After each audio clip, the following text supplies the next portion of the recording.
Hello and welcome, guys. In this session, we are going to understand how to connect our ASP.NET Core Web API to our SQL Server using ADO.NET.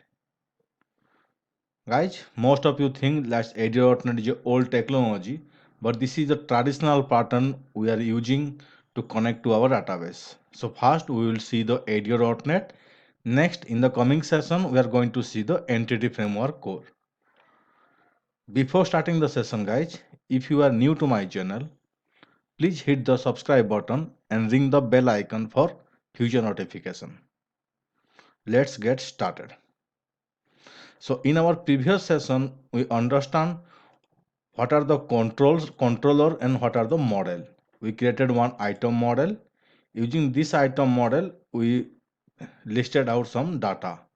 So while running from Postman, we are getting data like this, which are statically fixed here. Now, I have a database which is YTDB. Inside this, I have one table, item table.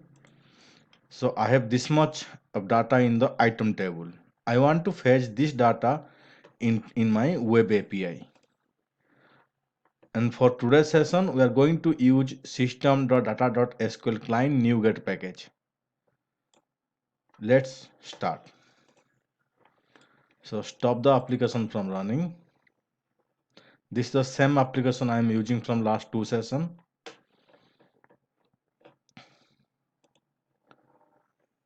Let's go to our NuGet package management or manage NuGet package.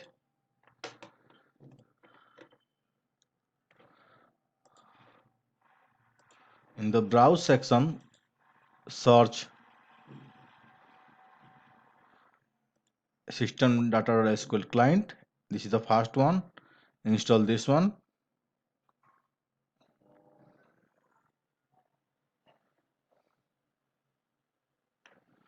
Click on accept.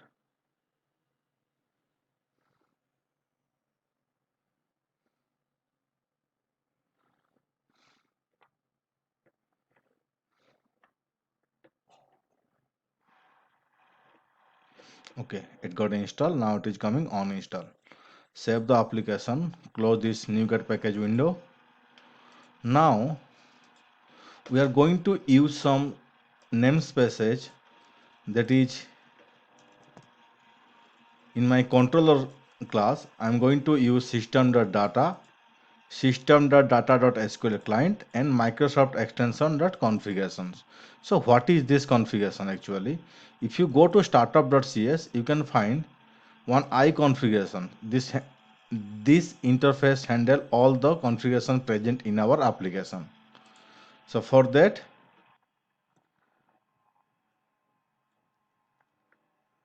I am inside my controller. I am again declaring a read-only I configuration. The proper value name is underscore configuration. Inside my constructor, I created one constructor here, item controller, same as class name.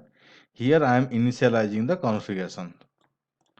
Now, previously we are using this get item to load the item list. So this load list is statically fixed. If you go to definition, so you can see these are statically fixed. So I want to fetch the data from database. So now I'm going to write the new code for SQL connection.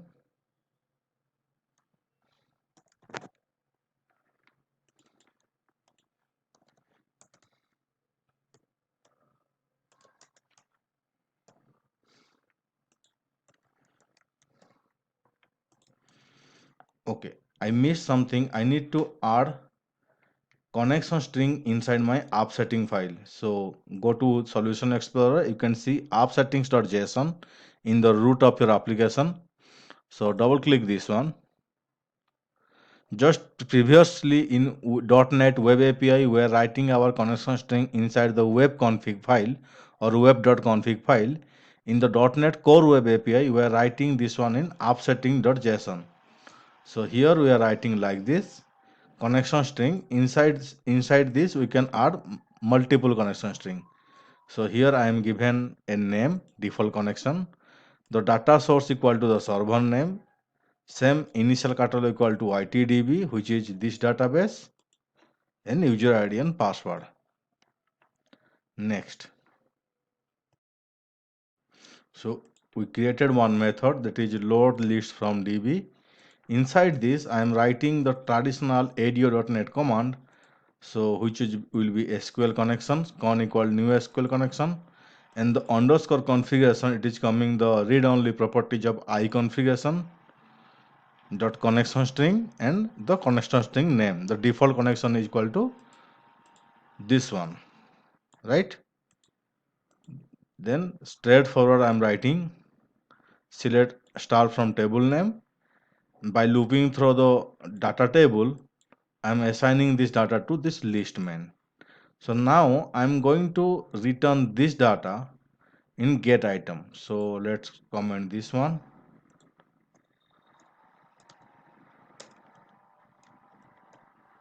Okay.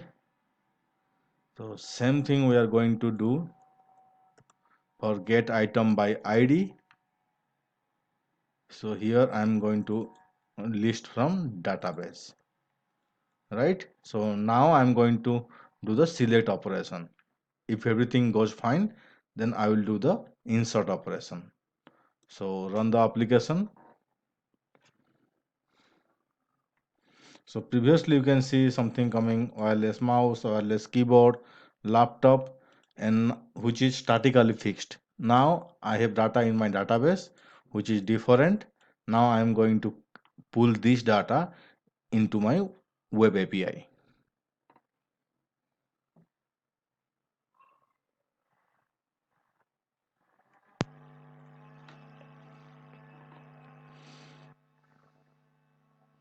Let the application run.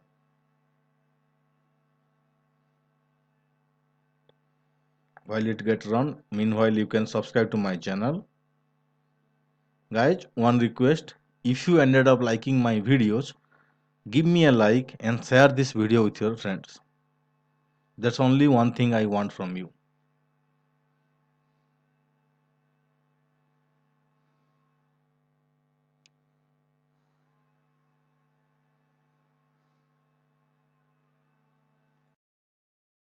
So our application run. Let's go to Postman, get items.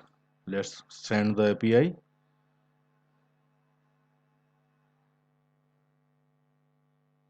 So you can see these data are now coming: Samsung mobile, Lenovo laptop, Logitech wireless mouse, right? So let's search by ID.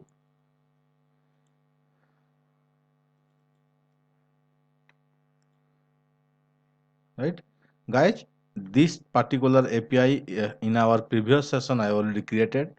If you missed that session, I strongly recommend you please watch that session. I will give the link on I button. So as we know, we can now select the data. Now let's go to insert some record, right? So for insertion,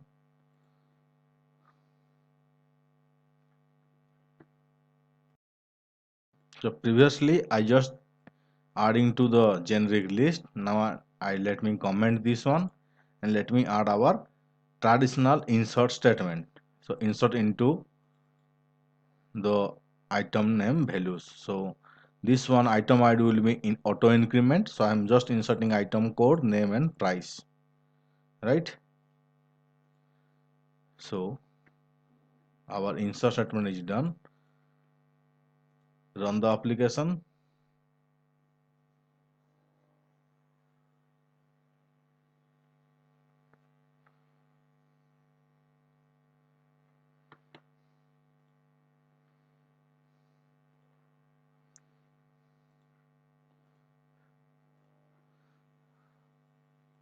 So here I am given different name and the different item code. Click on send. Item added successfully. So 1008. Previously it is not there. Now again fetch the get all item. So you can see 1008 also coming. Let's insert one more value. So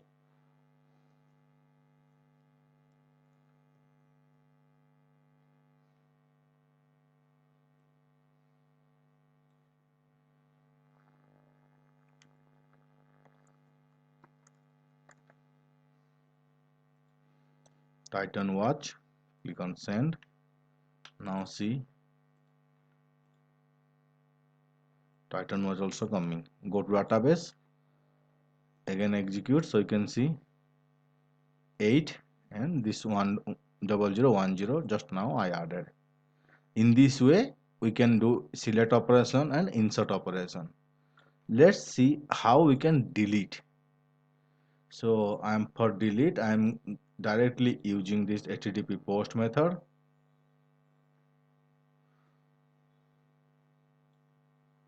So delete item, I'm giving attribute at HTTP delete.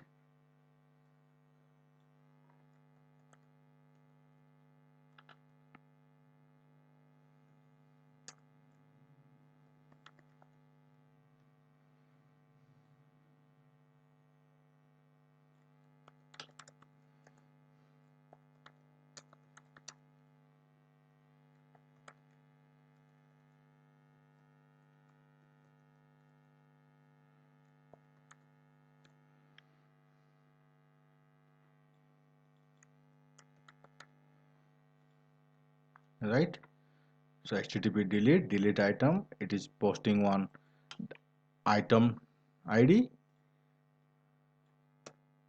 Now run the application and we will see delete item is working or not.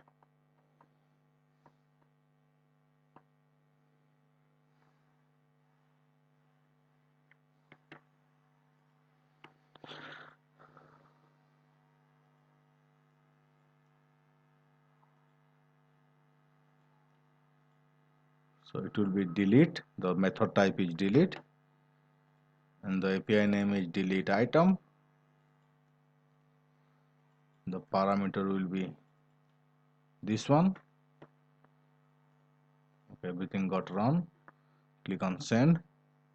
Item deleted successfully. So we deleted 009. So 009 will be mobile holder. Now execute this command. You can see it got deleted.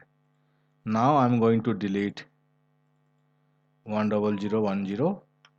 Delete. So you can see item deleted. Go to database. Now also here also deleted. You can get item by all items, so you can see the item also deleted. In this way we can connect our ASP.NET Core Web API to our SQL server using ADO.NET. Guys, I hope you like my video. If you like, give me a like and share this video with your friends. Thank you very much.